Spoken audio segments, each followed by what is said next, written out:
Nah, itu dari Kementerian Agama itu adanya Hari Sejuta Kiblat ini bukan kita mengukur ulang masjid-masjid yang sudah diukur kiblatnya. Bukan seperti itu. Ya, apalagi nanti ditemukan ketidaksesuaian dengan keilmuan kita sekarang, tidak seperti itu.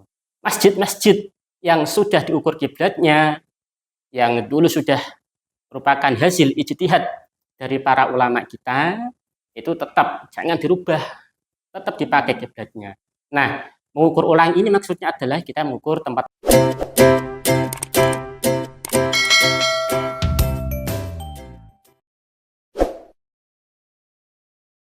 Assalamualaikum warahmatullahi wabarakatuh. Jumpa lagi dalam acara obrolan Gayeng KUA Sedan. Sudah hadir bersama kita semua. Ini Mas Luayin, merupakan salah satu penggiat muda ilmu falak di Kabupaten Rembang, Kecamatan Sedan. Sehat Mas? Ya, alhamdulillah. Alhamdulillah. Oke, gini ya Mas ya. Saya lihat di FYP, banyak sekali FYP, TikTok maupun di siaran Bimas Islam, banyak sekali hashtag Hari Sejuta Kiblat. Nah, Hari Sejuta Kiblat itu merupakan program Kemenak apa ya Mas ya kira-kira? Ini bisa dijelasin buat ya? Bisa dijelaskan Hari Sejuta Kiblat itu apa? Mungkin program dari Bimas Islamnya seperti apa? Ya, Pak, tentang Hari Sejuta Kiblat ya. Hari Sejuta Kiblat itu merupakan salah satu program dari Kementerian Agama yang tujuannya itu untuk mengukur ulang kiblat kita. Ya. Nanti akan dilaksanakan oleh semua pihak dari berbagai latar belakang, baik itu ASN, baik itu dosen, ataupun orang-orang biasa dapat mengikuti program Hari Sejuta Kiblat. Begitu, Pak. Nah, berarti ini nggak hanya untuk ASN, maksudnya programnya itu apa hanya untuk ASN saja, maksudnya yang di lingkungan Kemenak apa umum bisa ini kira-kira? Bisa. Oh. Umum, siapa saja, tidak tergantung pegawai Kemenak, tidak, tapi semua masyarakat yang ingin berpartisipasi dalam kegiatan Hari Sejuta Kiblat tentunya harus mengikuti pendaftaran terlebih dahulu. Siap. Berarti kalau masyarakat umum ya boleh ikut mendaftar, boleh ikut meriahkan ini ya, Ya, satu juta kiblat.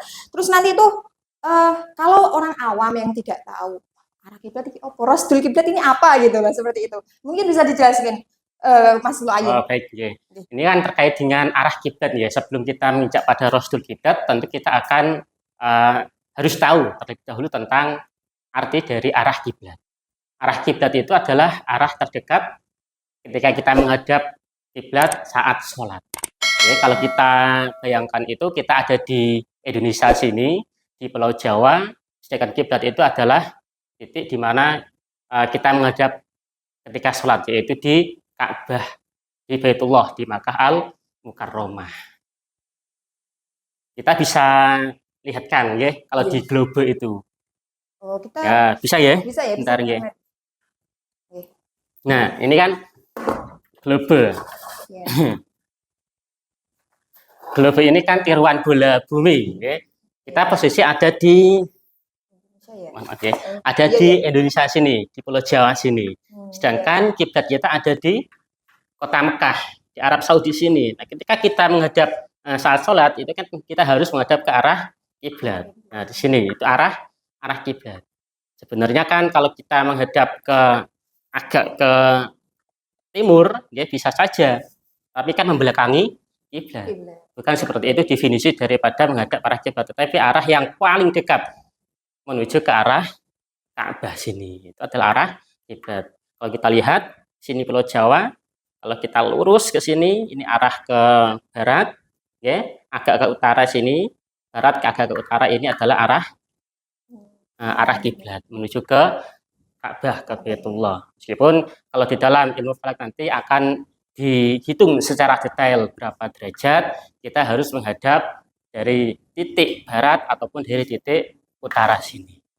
Kemudian dari arah kiblat ini kita akan masuk kepada definisi dari Rosdul kiblat, seperti yang tadi yang Mbak Ismu tadi tanyakan, Rosdul kiblat. Nah, Rosdul kiblat itu sendiri adalah peristiwa atau fenomena di mana saat itu matahari berada tepat di atas Ka'bah. Kalau sini Ka'bah, matahari ada di sini. Ya, itu adalah Rosdul kiblat.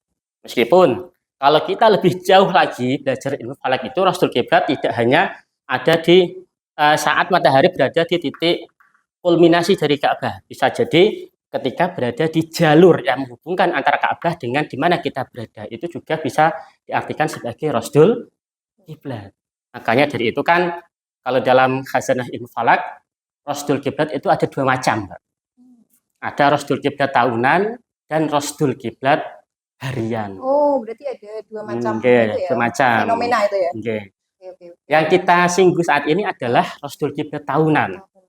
Ya. Rasdul Kiblat tahunan sendiri itu ada 2 kali terjadi di dalam 1 tahun. Nggih, 2 kali terjadi. Berarti Yaitu karena pada waktunya itu iya. itu ya, berarti 2 kali itu 1 tahun cuman 2 kali. Seterusnya kan tahun ini ada 2, mungkin apa tahun Iya, depan ada 2 tetap apa setiap beda? tahun ya. Oh, setiap tahun. Setiap ada. tahun ada 2 kali Rasdul Kiblat tahunan. Ini yang tahunan ya. Iya, ya, tahunan. Atau istilah A'dham. Yaitu pada tanggal 27 Mei dan juga pada bulan Juli itu tanggal 15 atau 16. Untuk Mei sendiri itu kan besok hari Senin ya, 27 atau bisa nanti 28 juga masih bisa dikatakan sebagai hari Rasdul Kiblat. Nah, hari itulah saat itulah kita dari Kementerian Agama menggagas program Hari Sejuta Kiblat. Tujuannya apa? Agar semua masyarakat di Indonesia itu dapat mengukur kiblatnya dari di mana mereka berada, baik itu di rumah, di kantor, ataupun di mana mereka berada. Itu pada intinya. Oke, berarti untuk tempatnya itu terserah ya kan, karena tadi umum ya, berarti bisa dilakukan di mana saja. Iya, benar. Oke. Selama tempat dia berada itu masih mengalami siang hari, masih menemui matahari gitu. Kayak kalau besok hari Senin itu kan tanggal 27 ya, itu kan jamnya jam 16 lebih 18 menit. Ya benar, 16 lebih 18 menit. Sementara kalau kita di Indonesia bagian timur, di WIT itu kan lebih dari waktu maghrib niku nggih. Itu kan mereka tidak bisa mengikuti kegiatan Oh, berarti yang iya ya Mas, yang ikut itu berarti cuman di WIB sama WITA ya? WITA ya benar. Berarti 2 sekali. Itu berarti jam tepatnya, maksudnya ini kan berarti arah sebelah. Ada nggak sih tepatnya jam berapa mungkin untuk melakukan ini? Kita satu arah kiblat ini ada waktunya nggak? Waktu tepatnya atau dari mana bisa kapan saja kan tadi ada waktunya nggih tanggal 27. Nah, waktunya sendiri itu ada. Untuk yang tahunan ini, yang Hari Sejuta Kiblat ini, waktunya itu tanggal 27 harus jam 16 lebih 18 menit. Jadi saat itu mari semua kita yang mengalami siang ya, khususnya di WITA atau di WIB ini sama-sama untuk mengukur kembali arah kiblat kita, baik itu di rumah, di madrasah, di kantor, ataupun di tempat-tempat ibadah. Begitu, Mbak. Nah gini, kalau waktunya sendiri kan 16-18, tepat sekali. Kalau lebih nggak boleh ya berarti ya? Lebih nggak boleh, kurang nggak boleh berarti? Nanti ditakutkan tidak akurat. Oh, gitu. Tidak akurat ya? Nah, caranya, cara supaya cocok jamnya 16-18 itu bagaimana? Kadang kan HP itu berbeda-beda ya. Beda. Apalagi kalau jam rumah ya. Iya, benar sekali. Itu gimana itu, Mas? Nah, biasanya kalau kita di dunia pesantren, dunia kampus ya, kampus itu kita sering sekali merekomendasikan penggunaan jam yang ada di web BMKG atau di bmkg.go.id. Itu nanti jam bmkg.go.id. Situ nanti akan muncul jam dari jam, menit sampai detik itu yang paling akurat. Bisa lewat jam di RRI, Radio Republik Indonesia, disesuaikan di situ atau di TVRI. Kalau kita lewat jam manual ya, jam analog digital kan biasanya ada sedikit perbedaan. Ya. Kan takutnya apalagi jam di rumah ya. Kan jam di rumah kadang ada yang dicepet kayak gitu. Benar sekali. Ya, makanya juga untuk jamnya kan harus segitu ya.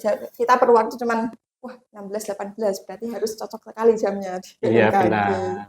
Oke. Berarti untuk waktu yang 1 tahun itu tepat di 16-18. Yang 27 Mei ya. Tapi untuk yang tahunan kan ada 2 tadi. Tanggal Juni ya? Juli. Ya. Itu juga waktunya sama atau beda? Oh, udah beda lagi. Kalau Juli itu tanggal 15 ya, 15 atau 16 itu nanti jamnya itu jam 16 lebih 27 menit. Iya, Gitu. iya, Jadi bener sudah sih. agak mendekati Iya, huruf ya, iya. terbenam itu. Berarti Tidak. itu ya berbeda ya, maksudnya waktunya ada sendiri-sendiri tepatnya dan cara cocoknya jam melalui BMKG. Nanti juga akan diketik di bawah deskripsi cara mengecek jam agar cocok ya 16.18. Soalnya benar-benar hari sejuta kiblat ini tepat sekali waktunya. Oke, Nah, kemudian ini Mas, untuk tutorial cara. Ini kan orang nah, awam kan ada yang banyak yang nggak tahu nih otomatis. Gimana tuh caranya? Oh, katanya gampang sekali oh seperti iya, itu. oke. Kok sejuta apa arah kiblat? Otomatis kan banyak yang akan ikut. Tapi kalau tutorial cara yang paling gampang ini apa ya Mas yang kira-kira? Untuk Biar bisa yang cara kita mengukur kiblat pada saat hari sejuta kiblat itu sebenarnya ada dua macam ya. Paling tidak ada dua macam. Yang pertama adalah menggunakan tongkat ya, atau yang kedua menggunakan bandul. Kita bisa mencontohkan ya, mencontohkan tongkatnya mana tadi? Coba. Nah, kita menggunakan tongkat seperti ini. Tongkat ini harus lurus Pak ini. oh, Ya, harus lurus. Kemudian syarat yang kedua, dia berada di tempat yang datar. Karena ini pelataran ya, yang iya. luas. Tongkat ini lurus. Kemudian kita tunggu saja pakai jam yang ada di BMKG tersebut. Kita tunggu sampai jam 16 lebih 18 menit. Kemudian ketika pas saat itu kita lihat bayangan dari tongkat ini. Misalkan ini barat sana utara ya. Matahari kira-kira ada di sebelah barat agak ke utara. Ya, sekitar 21 derajat dari titik barat. Ya. Kemudian bayang-bayang yang dari sana itu ya, tongkat ini berarti dia bayangannya ada di sini. Seret sini ya. Bayang-bayang inilah yang menunjukkan arah menuju ke kiblat. Kita tandai saja pakai lakban, pakai selasi gitu ya. Cara tegaknya seperti ini. Nanti kalau matahari arah mataharinya ya, terus di oh ya bisa. Atau yang kedua itu pakai bandul ya atau lot. Ada contoh nggak tadi ya? Ada ya, ada. Bandul bisa dicontohin. Oh iya, ini ada ya.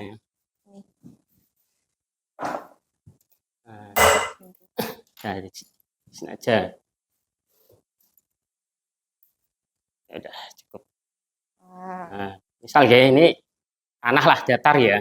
Ini perlu center atau tidak? Saya center dari sini atau seumpama arah matahari dari seumpama dari sini arah mataharinya. Oh gitu ya, seolah dari sini ya. Ya. Ini tapi syaratnya ini harus diam ya. Oh gitu. Ini kan ketika sudah turun seperti ini dia kan akan tegak lurus. Oh iya. Syarat yang kedua ini harus datar. Ini juga datar. Bisa lantai, ya, gitu ya. Nah, ketika dia dapat cahaya matahari pada saat jam 16.18 itu, bayang-bayangnya itu kan dia akan mengarah ke arah kiblat. Sangat sederhana itu. Ya. Jadi itu adalah momen yang sangat penting bagi kita ya untuk meluruskan arah kiblat, terutama tempat-tempat ibadah kita di rumah. Ya. Seperti itu, Mbak. Oke. Gini ya, saya juga lihat beberapa kali di FYP TikTok, mungkin di Manifest X juga banyak sekali ya yang kayak hari sejuta kiblat itu hari ini dan tepat seperti ini. Nah, rata-rata itu komennya netizen sebenarnya itu agak salty sedikit. Gitu. Ngapain dengan pakai cara jadul gitu loh.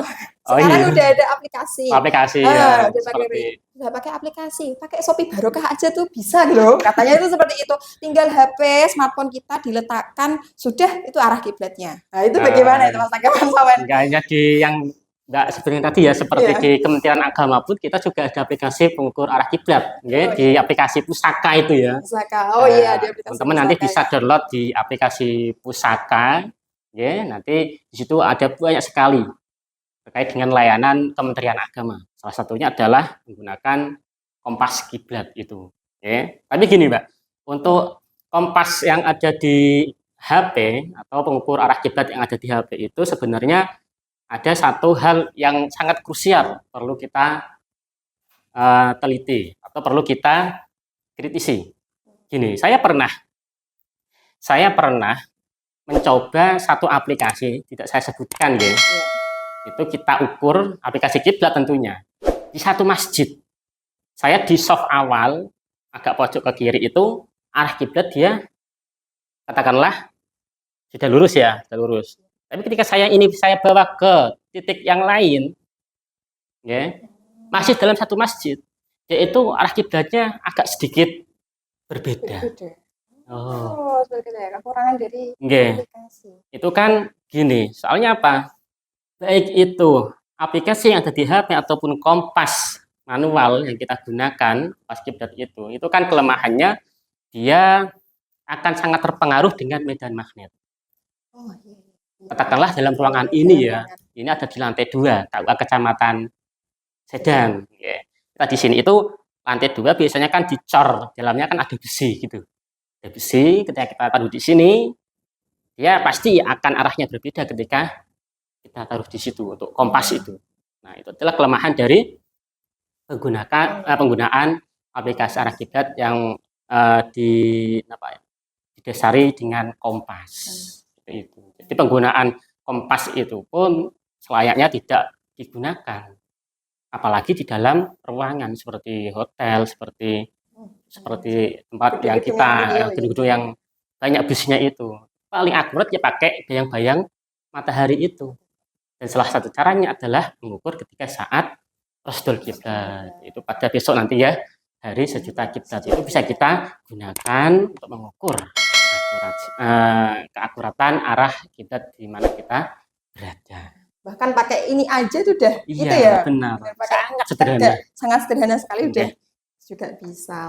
Seperti itu kan banyak juga yang bekerja mungkin jam saya 16-18 masih bekerja mungkin di mana kalau saya mau mengukur arah kiblat di rumah itu agak susah pakai smartphone, ternyata ada kekurangan juga dari smartphone ya. Terus cuma yang smartphone itu ya tetap bisa kita gunakan, tetapi dalam kondisi yang sangat darurat.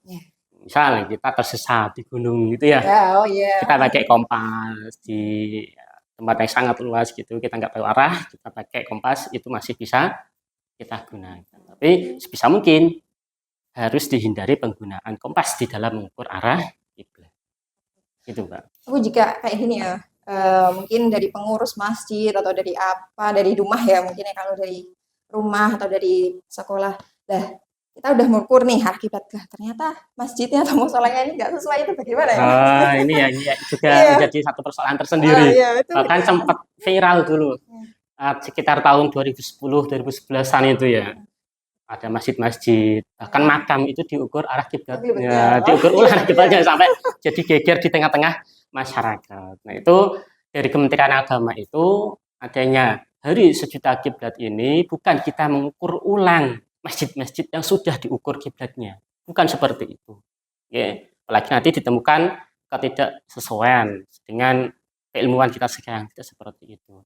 Masjid-masjid yang sudah diukur kiblatnya, yang dulu sudah merupakan hasil ijtihad dari para ulama kita, itu tetap jangan dirubah, tetap dipakai kiblatnya. Nah, mengukur ulang ini maksudnya adalah kita mengukur tempat-tempat ibadah di rumah-rumah kita, di tempat-tempat kita secara pribadi.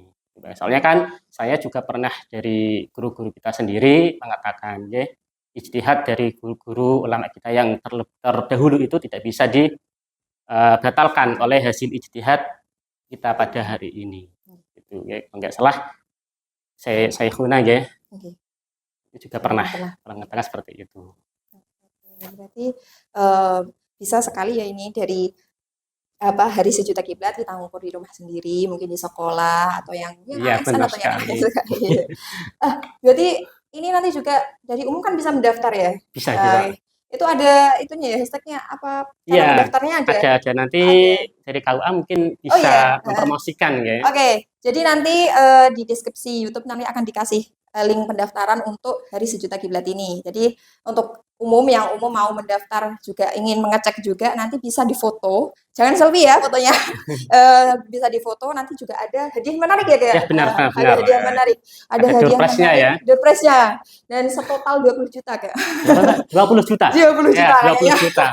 20 juta. Jadi banyak banget nih doorprize-nya 20 juta.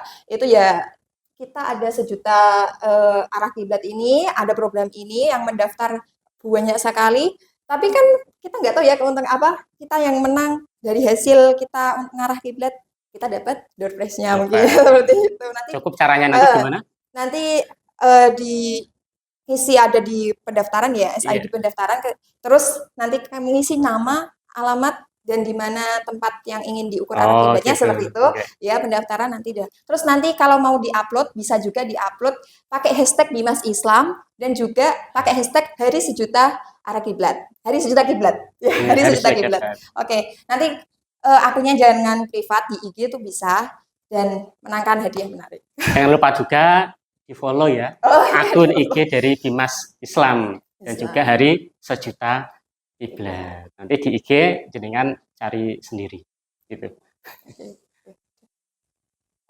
Oke, itu tadi ya tentang Hari Sejuta Kiblat dari obrolan gayeng KUA Sedan, sangat menarik sekali dan sangat seru sekali ya. Kita juga bisa praktek juga tadi yang sangat mudah. Terima kasih Mas Wain atas waktunya. Pergi ke Sedan membeli ketupat. Mari kita sukseskan Hari Sejuta Kiblat. Oke, jangan lupa like, share, subscribe di KUA Sedan Official. Bye-bye. Wassalamualaikum warahmatullahi wabarakatuh.